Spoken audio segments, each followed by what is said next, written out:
അപ്പൊ ഞാൻ പറയാൻ പോകുന്നത് 772ന്റെ മുകളിലുള്ള എല്ലാവർക്കും എന്ത് കിട്ടണം? ഈ കാറ്റഗറി നമ്പർ 4 ജോലി കിട്ടണമല്ലോ. അതല്ലേ ഇതിന്റെ അർത്ഥം? RRBയുടെ ജൂനിയർ എഞ്ചിനീയർ എക്സാം എല്ലാവർക്കും അറിയാം. CBT1, CBT2 അങ്ങനെ 2 ടയർ എക്സാമിനേഷൻ ആണ്. അതിൽ CBT2ന്റെ എക്സാമിന്റെ മാർക്കാണ് റാങ്ക് ലിസ്റ്റ് പ്രിപ്പയർ ചെയ്യുന്ന സമയത്ത് യൂസ് ചെയ്യുന്നത്. എല്ലാവർക്കും അറിയാവുന്ന കാര്യമാണ്. അപ്പൊ പലർക്കുള്ള സംശയമാണ്, ഈ CBT1 ജസ്റ്റ് ഒരു ക്വാളിഫൈങ് നാച്ചർ മാത്രമാണോ, അല്ലെങ്കിൽ ഈ CBT1ന് എന്തെങ്കിലും ഇമ്പോർട്ടൻസ് ഉണ്ടോ എന്നുള്ളത്. തീർച്ചയായിട്ടും നിങ്ങൾ ഈ വീഡിയോ പൂർണ്ണമായിട്ട് കാണുക. കാര്യം CBT1ന്റെ മാർക്ക് എന്ത് ചെയ്യാൻ പോവാണ്?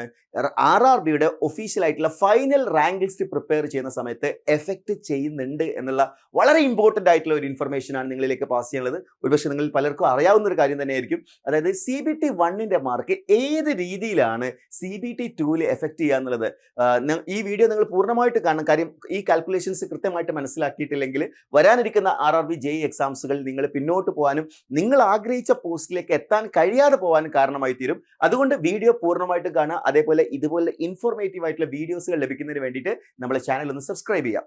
അപ്പൊ എന്താണ് CBT1 മാർക്കിന്റെ ഒരു ഇമ്പോർട്ടൻസ് എന്നുള്ളതാണ് നമ്മൾ നോക്കാൻ പോകുന്നത്. അപ്പോൾ നമ്മൾ നോക്കുക, അതിലേക്ക് നമ്മൾ എത്തുകയെന്നുണ്ടെങ്കിൽ ഞാനിവിടെ കുറേ കാറ്റഗറി നമ്പേഴ്സിൽ ഡിഫറെൻറ്റ് ആയിട്ടുള്ള RRBയുടെ പോസ്റ്റുകൾ ഇവിടെ മെൻഷൻ ചെയ്തിട്ടുണ്ട്. അപ്പോൾ ഈ ഒരു പോസ്റ്റുകൾ, ഇതിൽ പല പോസ്റ്റുകൾ നിങ്ങൾക്ക് ഫെമിലിയർ ആയിട്ടുള്ള പോസ്റ്റുകളായിരിക്കും.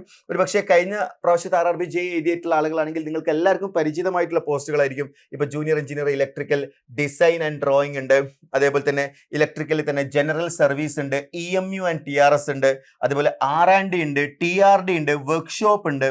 ഇതെല്ലാം ഡിഫറെൻറ്റ് കാറ്റഗറി ആട്ടോ. ഇതൊക്കെ പല കാറ്റഗറി ഉള്ളതാണ്. PWay ആൻഡ് ബ്രിഡ്ജ് ഉണ്ട്, design and drawing and production unit, അങ്ങനെ പല കാറ്റഗറിയാണ് എന്ത് ചെയ്തിട്ടുള്ളത് റെയിൽവേയുടെ ഡിഫറെൻറ്റ് എക്സാംസുകളിൽ ഡിഫറെൻറ്റ് പോസ്റ്റുകളിലായിട്ട് വന്നിട്ടുള്ളത്. ഇത് കഴിഞ്ഞ പ്രാവശ്യത്തെ നോട്ടിഫിക്കേഷനിൽ വന്നിരിക്കുന്ന പോസ്റ്റുകളാണ് കേട്ടോ. അതിൻ്റെ സബ് ഡിപ്പാർട്ട്മെൻറ്റുമാണ് ഞാനിവിടെ കൊടുത്തിരിക്കുന്നത്. ഇതിൽ ഞാൻ മുമ്പ് വീഡിയോ ചെയ്ത സമയത്ത് പറഞ്ഞിട്ടുണ്ടായിരുന്നു ഇതിൽ ഏറ്റവും മികച്ച പോസ്റ്റ് ഏതാണെന്നുള്ളത്. ഇതിൽ ഏറ്റവും മികച്ച പോസ്റ്റ് ഡിസൈൻ ആൻഡ് ഡ്രോയിങ് എന്ന് പറയുന്ന പോസ്റ്റാണ്. കാര്യം ഏറ്റവും വർക്ക് പ്രഷർ കുറവുള്ള, അതേപോലെ തന്നെ നമുക്ക് ഹോളിഡേയ്സിലൊക്കെ ലീവ് എടുക്കാൻ പറ്റിയ ഏറ്റവും കൺവീനിയൻ്റ് ആയിട്ടുള്ള കംഫർട്ടബിൾ ആയിട്ടുള്ള ജോബാണ്. അപ്പോൾ ആ ഒരു കാര്യം നിങ്ങൾ മനസ്സിലാക്കിയേക്കുക. അത് കൂടാതെ ഇനിയും ഉണ്ട് കേട്ടോ പോസ്റ്റുകൾ. ഇനി നമ്മൾ പോസ്റ്റുകൾ നോക്കുകയാണെങ്കിൽ വേറെ ഉണ്ട്. അതേപോലെ തന്നെ പ്രൊഡക്ഷൻ യൂണിറ്റിൽ വർക്ക്സ് ആൻഡ് R&D, അതേപോലെ track machine, carriage and wagon, design roading mechanical ഉണ്ട്, ഡീസൽ ഷെഡ് ഉണ്ട്, മെക്കാനിക്കൽ പവർ ഉണ്ട്, പ്രൊഡക്ഷൻ യൂണിറ്റ് ഉണ്ട്, R&D ഉണ്ട്, CMT ഉണ്ട്, അങ്ങനെ പല കാറ്റഗറി എന്ത് ചെയ്തിട്ടുണ്ട് പോസ്റ്റുകൾ ഉള്ളതായിട്ട് കാണാൻ സാധിക്കുന്നുണ്ട്. ഇനി ശ്രദ്ധിച്ചോളൂ, ഇതൊന്നും CBT1ന്റെ സ്കോറുമായിട്ട് എന്താ ഇതിന് കണക്ഷൻ എന്നല്ലേ? ഇനി അതാണ് നമ്മൾ ഡിസ്കസ് ചെയ്യാൻ പോകുന്നത്. CBT1ന്റെ സ്കോറുമായിട്ട് ഇതിന് എന്താണ് കണക്ഷൻ വരുന്നത് എന്നുള്ളത്. അപ്പോൾ അത് മനസ്സിലാക്കാൻ വേണ്ടിയിട്ട് ഞാനിവിടെ RRBയുടെ ട്രിവാൻഡ്രത്തിന്റെ CBT1ന്റെ കട്ട് ഓഫ് ആണ് ഇവിടെ കൊടുത്തിരിക്കുന്നത് കേട്ടോ. ഇത് CBT1ന്റെ കട്ട് ഓഫ് ആണ്. CBT1ന്റെ കട്ട് ഓഫ് ആണ് ഇവിടെ കൊടുത്തിരിക്കുന്നത്. CBT1ന്റെ കട്ട് ഓഫ് അത് നോർമലൈസ്ഡ് കട്ട് ഓഫ് ആണ്. 100 മാർക്കിലുള്ള നോർമലൈസ്ഡ് കട്ട് ഓഫ് ആണ് ഇവിടെ കൊടുത്തിരിക്കുന്നത്. ശ്രദ്ധിച്ചോളൂ, ഈ കട്ട് ഓഫിൽ പറഞ്ഞിരിക്കുന്നത് കാറ്റഗറി നമ്പർ 4ന്റെ കട്ട് ഓഫ് എന്ന് പറയുന്നത് 72 ആണ്. Okay, category number 4. ഈ കാറ്റഗറി നമ്പർ 4 എന്താണെന്ന് നമുക്ക് നോക്കി നോക്കാം. കാറ്റഗറി നമ്പർ 4 എന്ന് പറഞ്ഞാൽ ജനറൽ സർവീസ് ആണ്. Junior engineer electrical general service ആണ് കേട്ടോ. കാണാൻ സാധിക്കുന്നില്ലേ? യെസ്. അപ്പൊ അതിന്റെ കട്ട് ഓഫ് വന്നിരിക്കുന്നത് അൺറിസർവ്ഡ് കാറ്റഗറിയിൽ 72.5 ആണ്. അതേപോലെ തന്നെ കാറ്റഗറി 7ന്റെ കട്ട് ഓഫ് വന്നിരിക്കുന്നത് 68. കാറ്റഗറി 7 എന്ന് പറഞ്ഞാൽ ജൂനിയർ എഞ്ചിനീയർ TRD. ഓക്കെ, TRDയിലാണ് എന്ത് ചെയ്തിട്ടുള്ളത് ഈ ഒരു കട്ട് ഓഫ് വന്നിരിക്കുന്നത്. അങ്ങനെ ഡിഫറെന്റ് ആയിട്ടുള്ള കട്ട് ഓഫുകൾ നിങ്ങൾക്ക് കാണാൻ സാധിക്കുന്നുണ്ട് അല്ലേ? 69 ഉണ്ട്, 72 ഉണ്ട്, 68 ഉണ്ട്. അപ്പൊ ഇതിൽ ഏറ്റവും ഹയസ്റ്റ് കട്ട് ഓഫ് വന്നിരിക്കുന്നത് 72.52 എന്ന് പറഞ്ഞിട്ടുള്ള ഈ ഒരു നമ്പർ ആണ്. ഇതിൽ ഏറ്റവും ഹയസ്റ്റ് കട്ട് ഓഫ് വന്നിരിക്കുന്നതായിട്ട് കാണാൻ സാധിക്കുന്നത്. ക്ലിയർ ആണല്ലോ? യെസ്. അതുപോലെ തന്നെ SC കാറ്റഗറിയിലെ കട്ട് ഓഫ് കാണാൻ സാധിക്കുന്നു. STയിൽ, OBCയിൽ, EWSയിൽ, ESMയിൽ എല്ലാ കാറ്റഗറിയിലും നമുക്ക് എന്ത് ചെയ്യാൻ പറ്റുന്നുണ്ട്? വേക്കൻസീസുകൾ നമുക്ക് കട്ട് ഓഫുകൾ നമുക്ക് കാണാൻ സാധിക്കുന്നുണ്ട്. ഇനി ഈ കട്ട് ഓഫ് എന്ന് പറയുന്നത് തീർച്ചയായിട്ടും CBT1 ക്ലിയർ ചെയ്യാനുള്ള കട്ട് ഓഫ് ആണ്.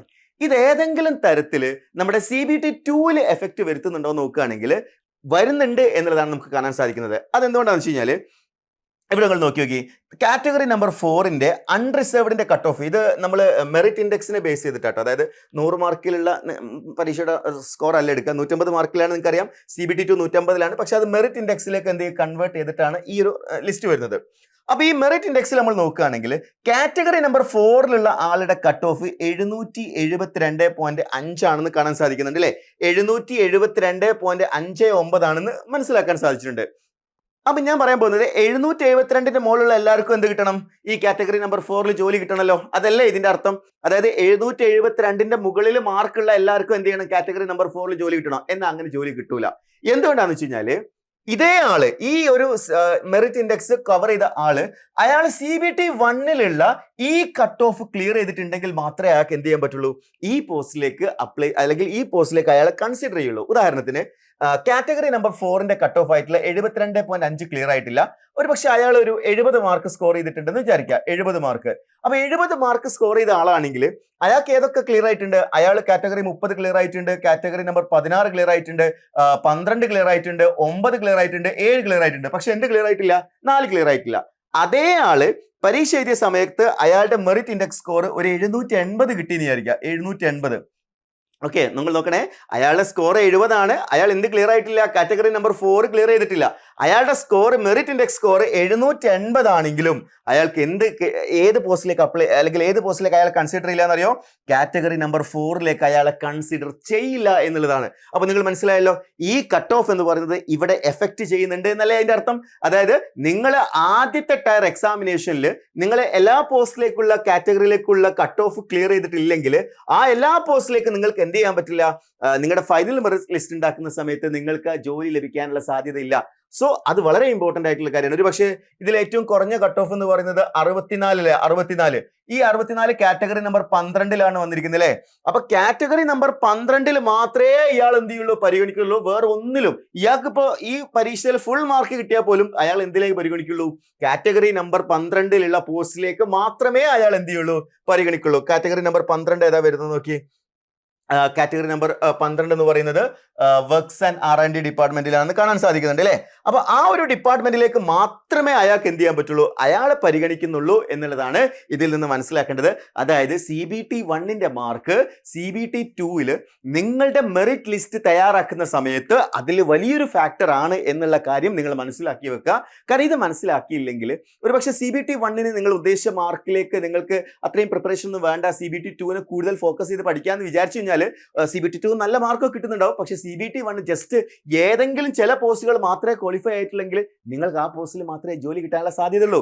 സോ ഇതിൽ നിന്ന് നിങ്ങൾ മനസ്സിലാക്കേണ്ടത് CBT 1-നും നല്ല മാർക്ക് നേടിയെടുക്കുക എന്ന് പറയുന്നത് വളരെ ഇമ്പോർട്ടന്റ് ആയിട്ടുള്ള ഒരു കാര്യമാണ്.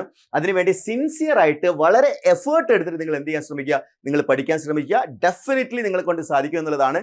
അതായത് നോട്ടിഫിക്കേഷന് വേണ്ടി ഒന്നും കാത്തിരിക്കേണ്ട, എത്രയും പെട്ടെന്ന് നിങ്ങളുടെ പ്രിപ്പറേഷൻ ആരംഭിക്കുക, വലിയ വിജയങ്ങൾ നേടിയെടുക്കാൻ വേണ്ടി ശ്രമിക്കുക എന്നുള്ളതാണ്. അപ്പൊ എങ്ങനെയാണ് അത് നിങ്ങൾ പഠനം എന്റെയോടൊപ്പം ആഗ്രഹിക്കുന്നുണ്ടെങ്കിൽ താഴെ കൊടുത്തിരിക്കുന്ന ഗൂഗിൾ ഫോം ഫില്ല് ചെയ്യുക. അതേപോലെ തന്നെ സ്ക്രോൾ ചെയ്തിരിക്കുന്ന നമ്പറിൽ കോൺടാക്ട് ചെയ്താൽ നമുക്ക് RRBയുടെ ജെയുടെ ഒഫീഷ്യൽ ബാച്ചിൽ നിങ്ങൾക്ക് ജോയിൻ ചെയ്യാവുന്നതാണ്. അപ്പോൾ ഇന്ന് തന്നെ പഠിച്ചു തുടങ്ങുക, നിങ്ങളുടെ സർക്കാർ ജോലി നേടിയെടുക്കുക. Wish you all the best.